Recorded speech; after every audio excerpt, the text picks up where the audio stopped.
Bom dia com alegria, tá tudo bem? Bienvenue dans cette vidéo les amis, encore un plaisir de vous retrouver. Je vous remercie pour l'accueil que vous avez réservé à l'autre vidéo.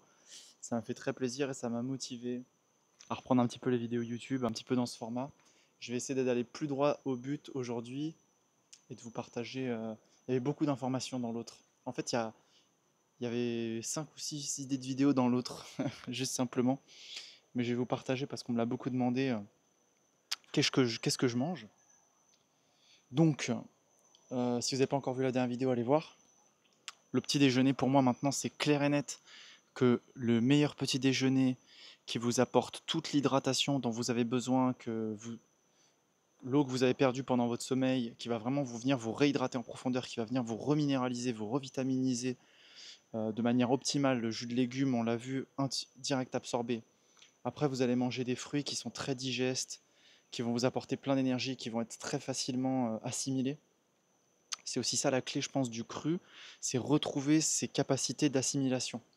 Parce qu'en fait, quand on s'amuse à switcher, à manger tout mélangé comme ça, en fait, on n'assimile pas. Et si j'ai compris une chose, c'est qu'on n'est pas ce que l'on mange, on est ce que l'on assimile. Et du coup, on n'est pas ce que l'on mange, on est ce que l'on dort. J'avais fait un post intéressant là-dessus qui avait bien marché.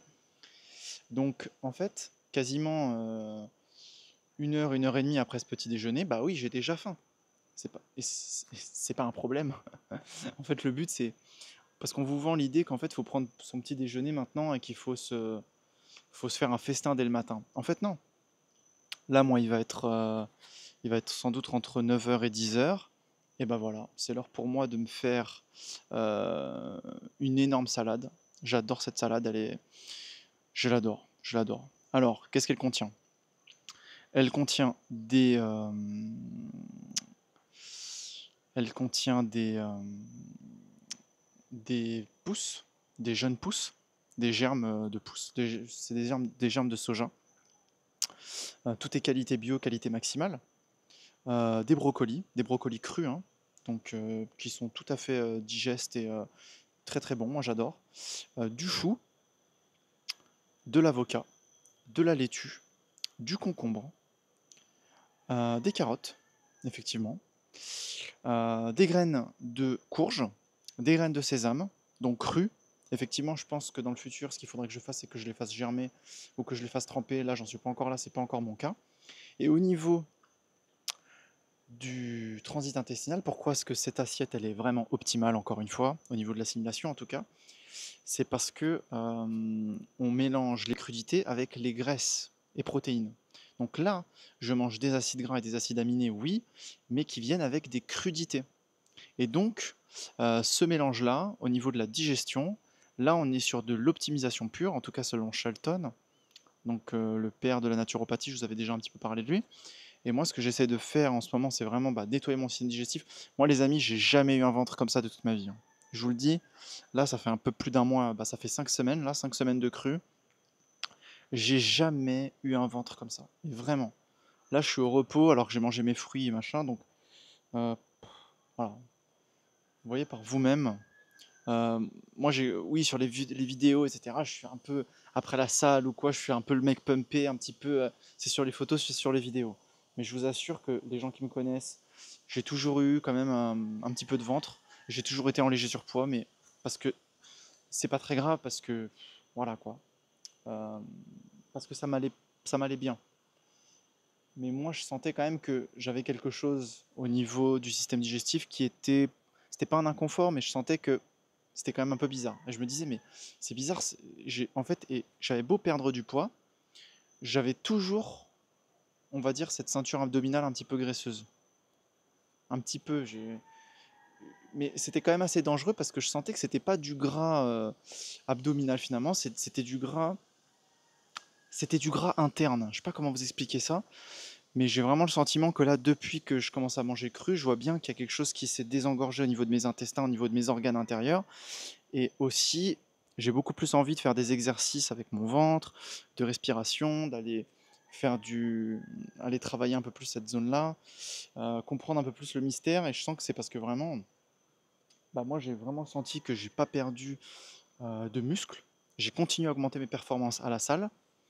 mais je me suis dessiné, je me suis affiné, j'ai vraiment perdu tout ce gras superflu. J'ai l'impression que c'est la magie du cru là qui opère.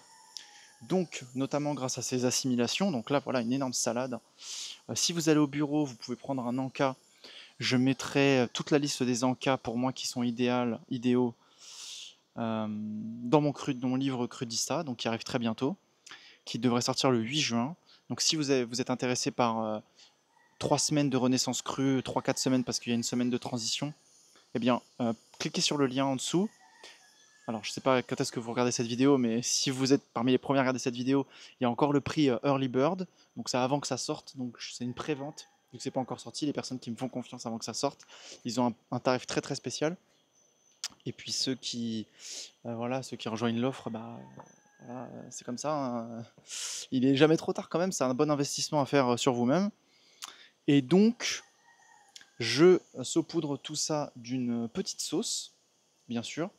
Une petite sauce avec huile. C'est principalement de l'huile, des épices. C'est une sorte de vinaigrette, mais sans vinaigre, quoi, avec un petit peu de jus de citron. Je sais qu'il y a du tahini cru, je pourrais avoir du tahini cru, je pourrais avoir de la purée d'amande crue. Si j'en avais, je pourrais essayer autre chose, mais là j'en ai pas encore, je m'en suis pas encore procuré, donc cette salade-là, je peux encore l'améliorer. Mais ce qui est génial avec ce genre de salade, c'est que... Ah oui, il y a du kimchi aussi, kimchi fermenté, du chou fermenté qui est cru. Ce qui est bien avec ce genre de salade, c'est que ça peut varier au gré des saisons, ça peut varier au gré des envies, ça peut... Je vais peut-être essayer de vous montrer à quoi ça ressemble. Alors là, vous êtes sur le trépied. Tac, tac. Et je vais descendre, s'il veut bien. Voilà. Donc là, c'est un petit peu caméra cachée, là. Voilà. Elle est là, ma salade.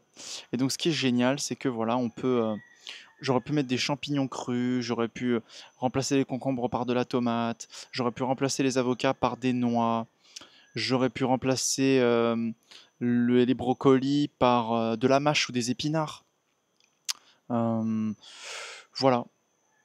Il y a plein de... C'est ça qui est beau avec le cru, je trouve. C'est qu'il y a plein d'alternatives. Bonjour. Il y a plein de manières de danser avec cette alimentation et qui varie selon au fil des saisons, au fil des mois. Voilà.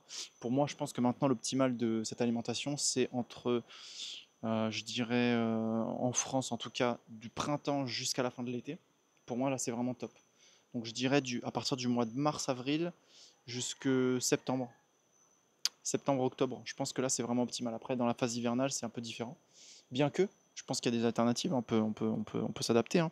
Mais là, je pense que vraiment, au moins 6 mois de l'année, pour moi, maintenant, je vais vraiment considérer de m'alimenter de cette manière-là parce que je vois les bienfaits, je constate, là, voilà, en 5 semaines, je comprends bien, c'est bon, je me suis assez menti à moi-même. L'addiction que j'avais au toast, tout ce qui est toast, tout ce qui est friture, mais je le sais que c'est pas bon pour la santé. Moi, les fritures, c'est mon péché mignon, donc je jette pas la pierre. Moi, ça fait 7 ans que je suis végétalien. Oui, je pense que j'ai quand même une nutrition qui a été quand même très très optimale toutes ces années et qui a vraiment été excellente. Et là, je sens que voilà, je vais avoir 35 ans cette année et je sens que pour moi, là, c'est le moment d'aller au prochain niveau, aller au prochain stade au niveau de mon alimentation et vraiment manger du mieux que je peux. Et quand je pense à vraiment, ok, qu'est-ce que je peux faire de mieux pour moi-même, pour mon corps, pour mon temple sacré, hein, euh, pour cette énergie que j'ai envie de cultiver, pour cette jeunesse que j'ai envie de, pas de, pas de garder, mais de chérir. J'ai envie de la chérir, cette jeunesse, en fait. Moi, je me sens bien. J'ai encore envie d'être comme avec ce corps-là et ce visage-là jusqu'à mes 60 ans. Et je pense que c'est pas un défi insurmontable. On a les connaissances maintenant, on sait comment bien manger, bien dormir, bien faire de l'exercice pour que notre corps se dise, ok, ce corps-là n'est pas malade, ce corps-là est en vie, il soutient la vie, et on va l'aider en fait. On va l'aider à garder en vie parce que ce qu'il fait, c'est complètement en alignement et c'est bien. Donc forcément. Donc forcément, pour moi, c'est du bon sens tout ça, à présent. Je vais rajouter un peu de levure nutritionnelle, ça j'ai oublié, oui, j'ai oublié de le dire. Je vais rajouter un peu de levure nutritionnelle, tout ce qui est huile et levure nutritionnelle, c'est en modération, en parcimonie même, c'est en parcimonie. J'ai préparé une pyramide des tableaux des aliments Crudista, encore une fois. Franchement, je vous jure, ce e-book, ça va être une dinguerie. Vraiment, là, les infographies que j'ai préparées, parce que moi, je suis très très fort en infographie. C'est pas le genre de e-book où vous allez lire, sinon vous allez pouvoir aller sur n'importe quel article sur Internet. Non, non, non. Vous allez avoir des infographies que j'ai moi-même créées, que j'ai moi-même pensées. Et ceux qui me suivent depuis longtemps et qui savent que, à la base, moi, Marco Pochiche, comment j'ai commencé, c'est avec les recettes et après les infographies. J'ai toujours été très très très balèze pour rendre l'information, je pense, bon, pas en vidéo parce que je suis un peu bavard, mais en tout cas en image, dans ma tête, quand j'arrive à faire des représentations de manière ludique et de manière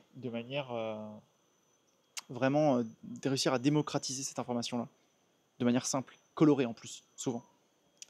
Donc voilà, je dis pas ça pour me vanter, je dis ça parce que vraiment, ça a été mon taf quoi pendant 3 ans et j'ai kiffé. C'est comme ça que je suis là aujourd'hui, que peut-être vous êtes là aujourd'hui. Donc maintenant aujourd'hui, voilà, c'est les réels, etc. Donc je garde mes infographies, mes tableaux, mes graphiques dans mes e-books. Et donc voilà, j'adore. Je sais pas pourquoi je vous parle de ça, mais bref. Merci de m'avoir écouté jusqu'au bout. La vidéo que je pensais avoir un peu plus longue, bon, un peu plus courte, pardon, bah finalement, elle est là, mais je voulais un peu vous partager tout ça. Et je vous souhaite une très très très très bonne journée, un très bon dimanche, et je vous dis à très bientôt. Ciao ciao.